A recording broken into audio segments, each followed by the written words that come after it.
बिस्मिल्लाहिर्रहमानिर्रहीम। Mathematical methods exercise 1.5 question number 13। Statement ये है कि एक सीरीज़ दी हुई है और उसको हमने उसका सम मालूम करना है, ऐड करना है या उसका सम मालूम करना है। ये हमारा जो है वो टॉपिक है। इसमें सबसे पहले जो सीरीज़ है उस पर गौर कीजिए। 1 प्लस सी एक कांस्टेंट है, cos थीटा प्लस सी स्क्वायर ओवर 2 का फैक्टोरियल, cos 2 थीटा प्लस सी क्यूब ओवर 3 का factorial, cos 3 theta and so on. यानी कि ये सिलसिला जो है चलता जा रहा है, सीरीज़ जो है वो रुक नहीं रही, यानी कि ये एक इनफाइनाइट सीरीज़ है। क्योंकि सी cos से बनी हुई है तो इसका नाम लेट कर लिया सबसे पहले हमने सी। फिर इसको देखते हुए हमने एस बनाया। एस कैसे बनाना है, जहाँ जहाँ cos है वहाँ पर हमने साइन लिख देना, बाकी सारी चीज़ें वैसी हैं।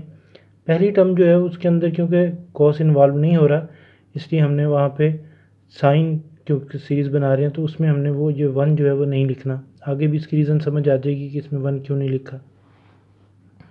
अब इन क्वेश्चन को करने का तरीका ये होता है कि इसमें एक नई सीरीज़ तैयार करते हैं, सी प्लस एयोटा एस। उससे अंदाज़ा हो रहा है सी प्लस एयोटा एस को देखकर कि सी की हर टर्म को तो वैसे ही रहने देंगे, एस की हर टर्म को एयोटा से मल्टीप्लाई करेंगे और फिर उन दोनों को ऐड कर देंगे। कैसे, ये वाली टर्म इस सीरीज़ की टर्म पहले आएगी, इस सीरीज़ की टर्म बाद में आएगी, क्योंकि सी प्लस एयोटा एस है, और इस सीरीज़ को हर टर्म को एयोटा से साथ ही मल्टीप्लाई भी करेंगे। दिखाने की ज़रूरत नहीं है अलग से मल्टीप्लाई करके। अब ये पहली टर्म तो वैसे ही आ गई, सी कॉस थीटा प्लस एयोटा सी साइन थीटा। ये देखिए सी कॉस थीटा प्लस एयोटा सी साइन थीटा में से साथ ही सी जो है वो कॉमन भी निकाल लिया। दूसरी टर्म पे चले जाइए, उसमें भी यही सारा वर्क कीजिए, कॉमन भी साथ ही निकाल लीजिए। ये हमारे पास नई चीज़ आ गई। इसी तरीके से अगली जो टर्म्स हैं उन पे भी वर्क कर सकते हैं। ये 1 वैसे ही आ गया, सी वैसे ही आ गया। आइलर्स थ्योरम के मुताबिक cos theta plus iota sine theta बराबर होता है e की पावर एयोटा थीटा के। तो अगर यहाँ पे cos 2 theta plus iota sine 2 theta आ जाए तो फिर आइलर्स के मुताबिक क्या हो जाएगा, e की पावर एयोटा 2 थीटा। बाकी चीज़ें जो साथ हैं वो वैसी आ गई हैं। अब देखिए 1 तो वैसे ही आ गया, प्लस ये सी ई की पावर एयोटा थीटा, और इससे ज़रा कंपेयर कीजिए, ऐसे लग रहा है ये भी सी ई की पावर एयोटा थीटा है लेकिन उस सारे का स्केयर भी है, तो उसको इस फॉर्म में लिख दिया हमने। 1 सी ई की पावर एयोटा थीटा होल की पावर 1 सी ई की पावर एयोटा थीटा होल का स्केयर ओवर में 2 का फैक्टोरियल। यकीनन जो अगली टर्म हमने नहीं बनाई, अगर आप बना भी लेते तो आ जाता सी ई की पावर एयोटा थीटा का क्यूब ओवर 3 का फैक्टोरियल। अब जिन लोगों ने तो सीरीज़ याद की हैं इस एक्सरसाइज को शुरू करने से पहले, उन्हें तो अंदाज़ा है कि ये किस चीज़ की सीरीज़ बनी हुई है। जिन्हें नहीं याद किया, ये क्वेश्चन का हिस्सा नहीं है, ये आपने याद करना है कि एक सीरीज़ है 1 प्लस एक्स स्क्वायर ओवर 2 का factorial plus x cube over 3 का फैक्टोरियल। इस सारे का जो सम है वो इक्वल होता है ई की पावर एक्स के।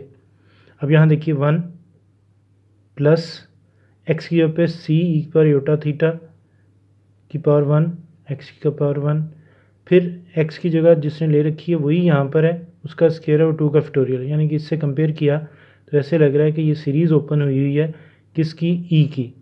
तो इस सारे की जगह पे हम लिख सकते हैं ई और थीटा, और ई की पावर में एक्स जो है, यहाँ पर एक्स की बजाय क्या चल रहा है, सी ई की पावर एयोटा थीटा। तो यहाँ पे आ गया ई की पावर में सी ई की पावर एयोटा थीटा।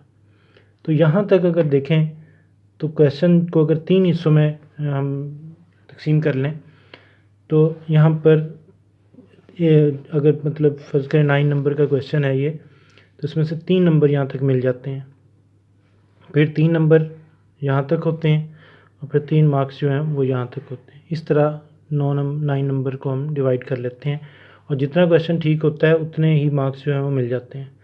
खैर जनाब, ई वैसे अब इसे सिंप्लीफाई करके इसको एक कम्प्लेक्स नंबर की फॉर्म में डालना है। क्यों? क्योंकि इससे हमने कंपेयर करना है उसे, फिर हमारे सी का या इसका जो भी हमारी सी दी गई सीरीज़ है उसका आंसर आ जाएगा। क्या तरीका अपनाया, ई तो वैसे ही रहा, सी भी वैसे ही रहा। अब आइलर्स के मुताबिक ई की पावर एयोटा थीटा बराबर होता है cos theta plus iota sine theta, वो लिख दिया। इस सी को दोनों के साथ अंदर मल्टीप्लाई कर दिया, फिर ई की पावर में इसे और इसे अलग-अलग कर दिया। दो बेसिस अगर सेम हो, मल्टीप्लाई हो रही हो तो उनकी पावर्स ऐड हो जाती हैं, वो वाला रूल लगाया इस पर और उसको इस तरह लिख लिया। अब ई की पावर सी कॉस थीटा तो वैसे ही आ गया। अब इस पर गौर करें तो आयलर्स थ्योरम फिर लग सकती है, क्योंकि आयलर्स थ्योरम किस पे लगती है, ई की पावर एयोटा थीटा पे। तो यहाँ पर ई है, एयोटा है और थीटा की जगह पे ये चीज़ चल रही है, तो उसके मुताबिक आयलर के मुताबिक आएगा कॉस प्लस एयोटा साइन, और एयोटा के साथ जो कुछ भी है वो एंगल में आ जाएगा। इस बाहर वाली चीज़ को अंदर दोनों से बारी बारी मल्टीप्लाई कर दीजिए। अब इस पर गौर कीजिएगा राइट हैंड साइड पे, तो आपको ऐसे लगेगा कि ये एक कम्प्लेक्स नंबर है जिसका ये रियल पार्ट है और ये इमेजिनरी पार्ट है।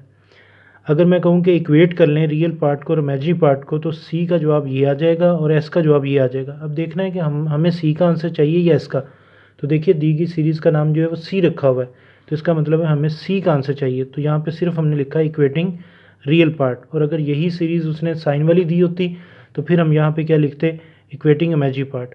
अब यहाँ पे जब इक्वेटिंग रियल पार्ट लिखा तो पीछे क्या आ गया, सी, और यहाँ पे क्या आ गया हमारे पास, दिस वन, और सी जो है वो दी गई हमारे पास जो है वो सीरीज़ है।